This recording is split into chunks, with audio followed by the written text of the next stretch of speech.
Hello, folks. Just met a number of the homeowners who wiped out, and everything from the Coast Guard to the fire department. It's a hell of a deal. I'm here in Florida for the second time in 2 weeks, and to survey the damage from another catastrophic storm, Hurricane Milton. Thankfully, the storm's impact was not as cataclysmic as we'd predicted, but on top of two before it, just keeps seeming to getting worse. And but for some individuals, it was cataclysmic. All those folks who not only lost their homes, but more importantly, those folks who lost their lives, lost family members, lost all their personal belongings. Entire neighborhoods were flooded, and millions were without power. Early this morning, I did an aerial tour of St. Petersburg and the battered coastline. I flew over Tropicana Field and with the Tampa Bay raised play, and the roof is almost completely off, but thank God not many people were injured. I spoke with first responders who've been working around the clock. I also met with small business owners here and homeowners who have taken a real beating these back-to-back storms. And they're heartbroken and exhausted, and their expenses are piling up. And I know from experience how devastating it is to lose your home. Several years ago, my home was struck by lightning. It didn't all burn down, but we're out of the home for 7 months while it was being repaired. The thing I was most concerned about was not just the home, was all those things, all those pictures I saved that my daughter had drawn when she was little, all the family photographs, all the albums, all the things that really matter. Folks, the fact is that when you lose your wedding ring and the old photos, your children, family keepsakes, things that can't be replaced. But sometimes, in my own experience, that's the part that hurts the most. And I'm standing next to the mayor of Peach Beach and the chairwoman, Peters. Both their homes were damaged in Hurricane Milton. The mayor's home flooded, family vehicles washed away. County chair's home had experienced significant damage in the past two storms previous. Just finished rebuilding and settling back in. Now they have to do it all over again. Both their families lost precious personal belongings, but they've stepped up, not only to look out for themselves, but to help other families, help their neighbors. You know, that's the resilience of the people of West Florida. I want to thank them and all the public officials who've suffered consequential losses because of the storm, but who are out there doing things to help other people who had serious losses. It matters. The American people should know the sacrifices they're making. You know, they've been steadfast partners as well. We've been in frequent contact. And it's in moments like this we come together to take care of each other, not as Democrats or Republicans, but as Americans.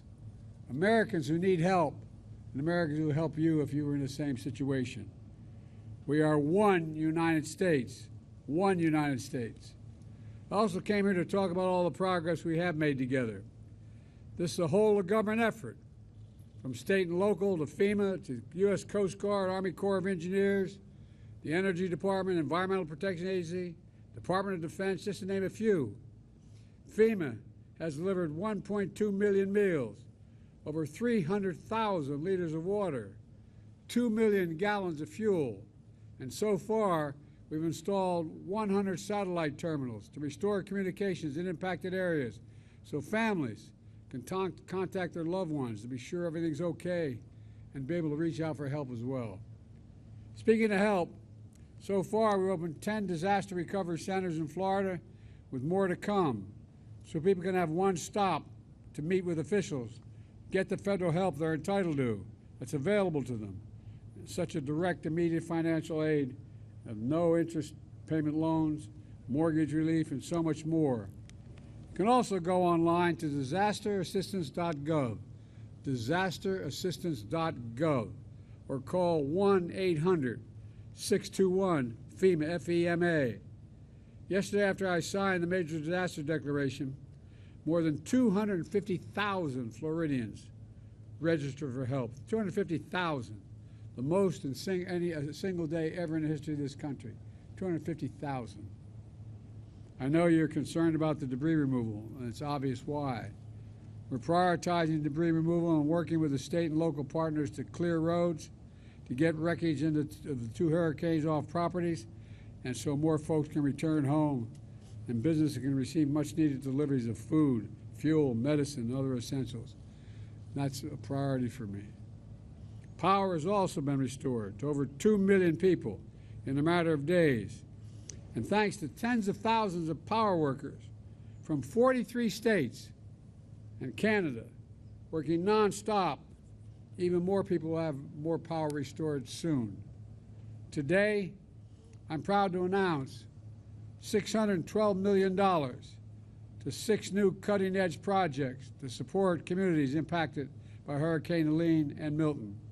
That includes $47 million for Gainesville Regional Utilities and another $47 million for Florida Power and Light.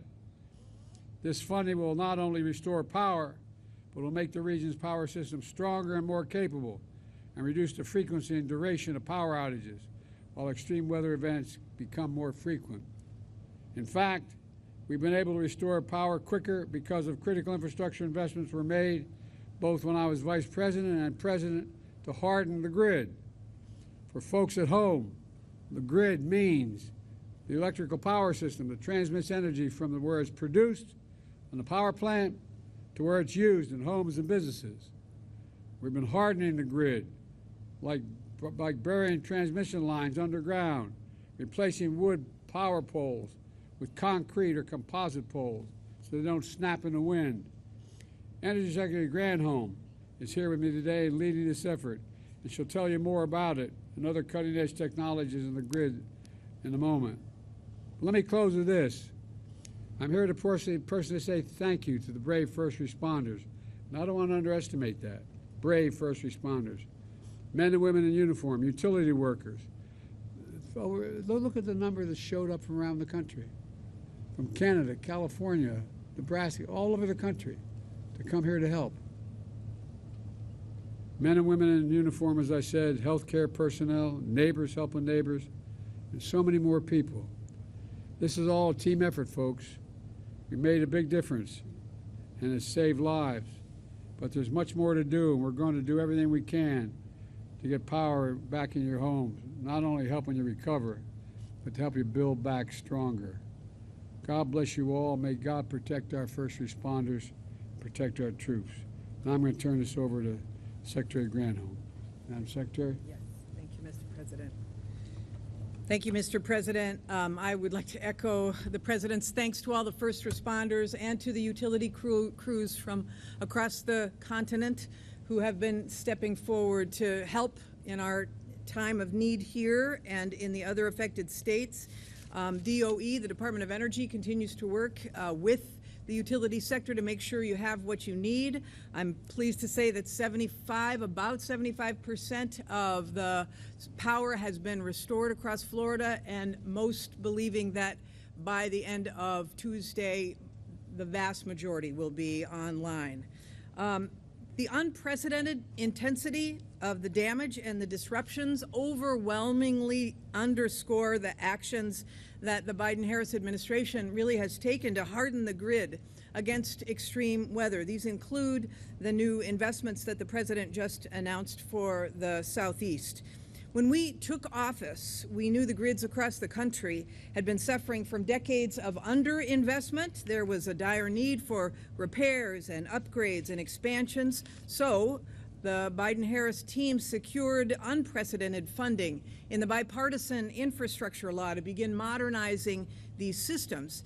Before the President's announcement today, since the passage of that bipartisan infrastructure law, the Department of Energy anyway, has allocated roughly $680 million to grid resilience projects just in the states that have been affected by Hurricanes Milton and Helene. That amount roughly doubles when you include matching investments from states and utilities. And several of these projects are already underway. For example, undergrounding the power lines, super important, raising substations in the face of flooding, installing technology on the grid that can identify blackouts before they happen and can shorten them when they do happen, technology that increases transmission capacity so that power can move where and when it's needed most. These are all the upgrades that will be funding. So the announcement of the additional $612 million that the President made today will mean that we will have seen $2.5 billion worth of investment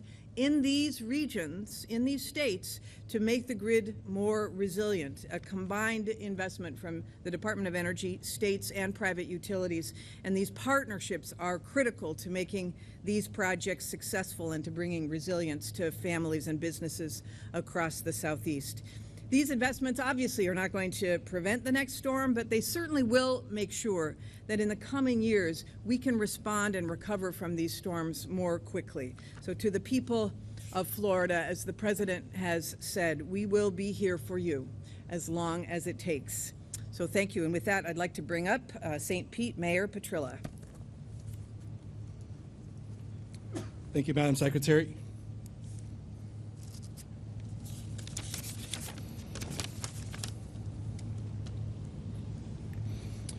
Mr. President, we want to thank you for coming here today to see the devastation and the destruction with your own eyes.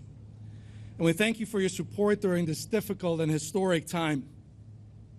Like so many of my neighbors, my family and I, we felt the full force first of Hurricane Helene and then of also Hurricane Milton.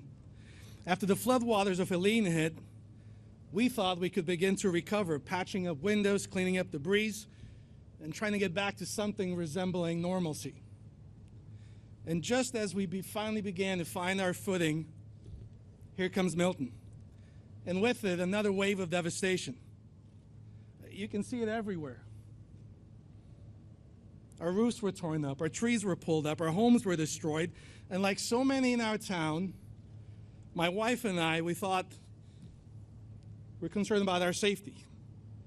We're concerned about the future of our town. I have walked these streets, I've seen the destruction, I've sat with families who've lost so much, and I've seen businesses struggling to reopen. I have firsthand felt the emotional and economic toll that these storms have taken on all of us. But one thing remains true. We are Americans. We have been beaten, we have been battered, but we will not be broken. We are resilient, and we will rebuild. That said, we cannot do this without the incredible support of FEMA, our state, our county, our first responders, and your administration, Mr. President. The resources that you have helped provide for us have been a lifeline to my family and to our community, to our neighbors. And on behalf of all of St. Pete Beach, you have our sincerest gratitude. Yet we know that the road to recovery is long. And today I'm asking for your continued support to help bridge the gap between where we are today and where we want to be, where we need to be in the future. We need help to rebuild our infrastructure, revive our businesses, and provide critical assistance to the families who are still picking up the pieces of their lives. The urgent needs are clear. We need economic relief, we need continued federal resources, and we need a path forward to ensure that our community and all other communities, all other cities who were devastated just like this town can emerge stronger than ever before. Together, with your support, Mr. President, we can and we will rebuild.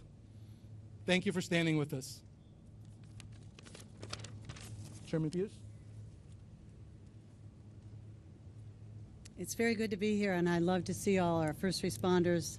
You've done an outstanding job. I'm Commissioner Kathleen Peters with Pinellas County, and I can tell you that the county is working diligently to get our water running, to get our sewer systems back up and running, and we're with Duke Energy following them along to cut down the trees to make sure that they can get our power grid up and running in a collaborative effort.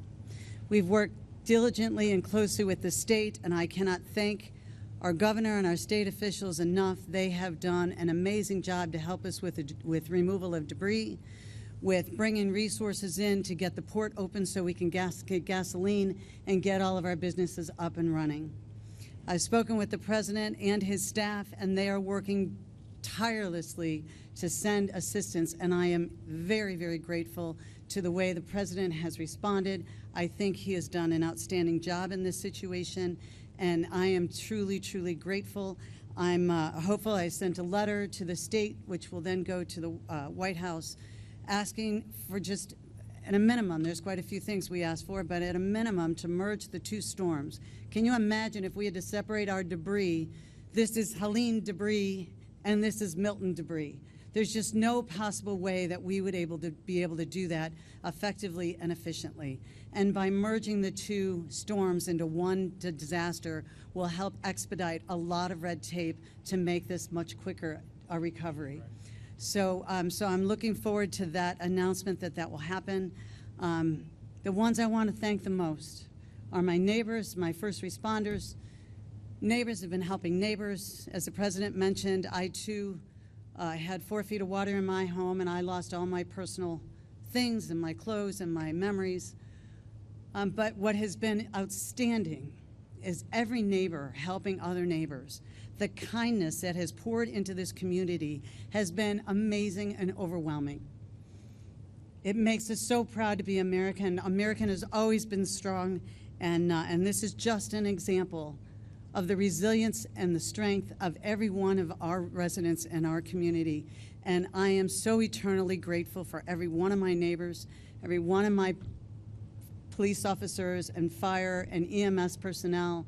My son was in the water rescuing people at night during Helene, and he was also in the water rescuing people out of the apartment buildings in Clearwater. I cannot thank our first responders enough. This is a storm we'll never forget, but it's what's going to make us so much stronger and better. So thank you all for coming. Thank you, all of you that have been working with me to meet with the president and to make our community safe again. Thank you so much. And thank you, Mr. President. Thank you so much.